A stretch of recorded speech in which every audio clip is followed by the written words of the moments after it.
जैसा कि हमने लास्ट एपिसोड में देखा कि जैन अब कैनन कॉलेज में वापस आ गया था और वहां पर आकर उसने यूबेंग को भी हरा दिया था। और रात के समय जब जैन अपने कमरे में मेडिटेट कर रहा था तो उससे वहां पर बाईशैन के आने का पता चलता है। तो जैन अकेला ही बाईशैन से मिलने उसके पास चला जाता है। इसके बाद वो दोनों एक दूसरे के आमने सामने होते हैं। तो बाईशैन जैन से जी जूनियर से दूर रहने को कहता है, लेकिन जैन जब साफ साफ मना कर देता है तो बाईशैन अपना लाइट एट्रीब्यूट बाहर निकालने लगता है।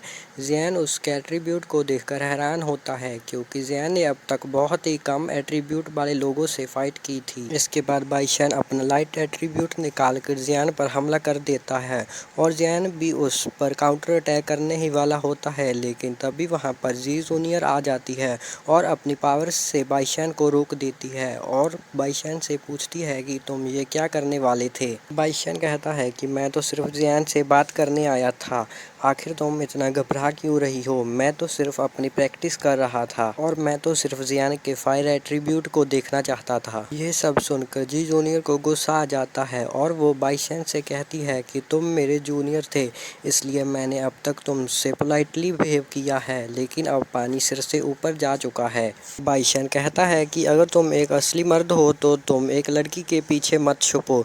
ये सुनकर जी जूनियर को गुस्सा आ जाता है और वो अपनी पावर निकाल कर बाईशैन पर हमला करने ही वाली होती है कि जैन उसे रोकता है और कहता है कि अच्छा होगा कि हम लड़के ही आपस में बात कर ले। जैन बाईशैन से पूछता है कि क्या तुम सच में फाइट करना चाहते हो। बाईशैन कहता है कि अगर तुम मेरी बात नहीं मानोगे तो हाँ। और फिर तभी वहाँ पर टीचर रॉलिन आ जाती है और बाईशैन से कहती है कि तुम एक नंबर के निकम्मे हो जो कि कॉलेज के रूल भी नहीं मान रहे। कॉलेज में इटरनल फाइट बिल्कुल भी मना है। अगर तुम जैन से फाइट करना ही चाहते हो तो तुम टूर्नामेंट में उसे चैलेंज कर सकते हो। और इसके बाद बाईशैन जैन से कहता है कि मुझे उम्मीद है कि जी जूनियर ने जिसे पसंद किया है वो कायर नहीं होगा। और इसके बाद जी जूनियर और जैन वहां से जाने लगते हैं, लेकिन जैन जाने से पहले वहां पर अपने फायर एट्रीब्यूट की एक वेव छोड़ देता है, जिसे देखकर कि बाईशैन तो एक बार डर जाता है। बाईशैन कहता है कि अगर तुम इस टूर्नामेंट में हार गए तो तुम्हें इस कॉलेज को छोड़कर जाना होगा।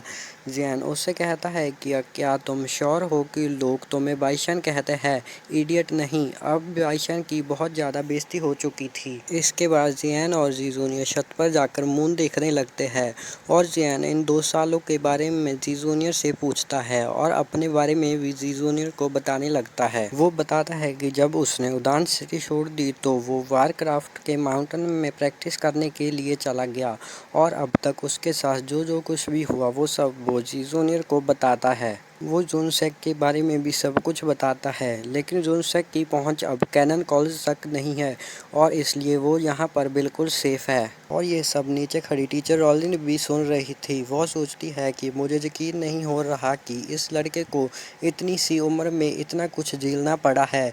इसमें कोई शक नहीं है कि ये इतना ताकतवर इसलिए ही बना है। इसके बाद जैन जी जूनियर से बहुत इंपॉर्टेंट बात पूछता है और वो दोनों कमरे में चले जाते हैं।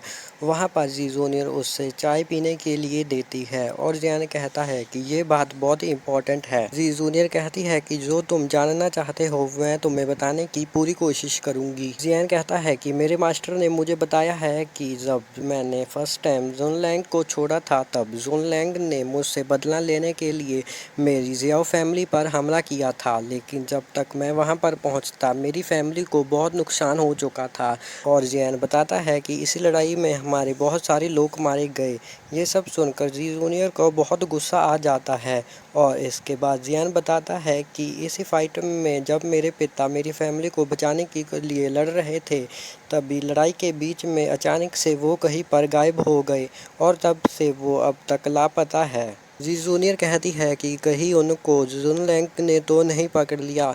तो जैन कहता है कि नहीं, जितना कुछ मुझे पता है कि वो अब तक तो सेफ है, लेकिन ये नहीं पता कि वो कहाँ पर है। जैन कहता है कि मुझे लगता है इन सब के पीछे कोई और पावरफुल शक्ति है और वो ही मेरे पिता को लेकर गई है। इसके बाद जैन जी जूनियर से कहता है कि मुझे पता है कि तुम ज़ियाओ फैमिली से नहीं हो, तुम्हारे पीछे जो पावरफुल शक्ति है उसके बारे में भी मुझे पता है।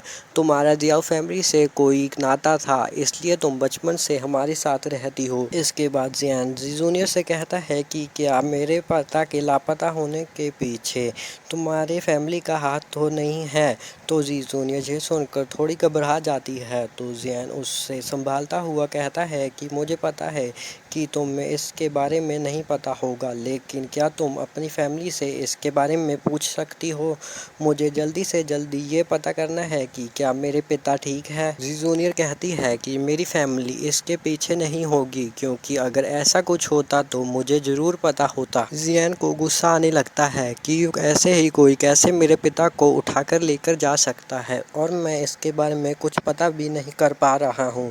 तो जी जूनियर जियान को संभालते हुए कहती है कि मेरा बैकग्राउंड जियाओ फैमिली से ज़रूर रिलेट करता है, लेकिन इसके बीच में हमारा कोई भी हाथ नहीं है। जियान कहता है कि मुझे डर है कि कहीं इसके पीछे जुन लैंग ही ना हो, क्योंकि वो इतना सिंपल सेक भी नहीं है जितना कि वो दिखता है। जियान कहता है कि मुझे लगता है कि मुझे इस सब के बारे में अभी नहीं सोचना चाहिए, क्योंकि मैं अभी इतना ताकतवर नहीं हूँ कि अगर वो शक्ति मेरे सामने भी आ गई तो मुझे नहीं लगता कि मैं उसको हराकर अपने पिता को बचा पाऊँगा। इसलिए मुझे पहले ताकतवर होने पर फोकस करना चाहिए। इसके बाद वो दोनों एक दूसरे को गुड नाइट बोलकर जियान अपने कमरे में चला जाता है, और अब जी जूनियर के सामने वो शैडो मैन आता है और जी जूनियर उससे कहती है कि मुझे पता कर कर बताओ कि गामा एम्पायर के अंदर किसी पावरफुल शक्ति के होने का पता चला है, और मुझे जुन लैंग के बारे में भी सारी इन्फॉर्मेशन चाहिए। और वो शैडो मैन वहाँ से चला जाता है, और इसी के साथ ये एपिसोड यहीं पर ख़त्म हो जाता है।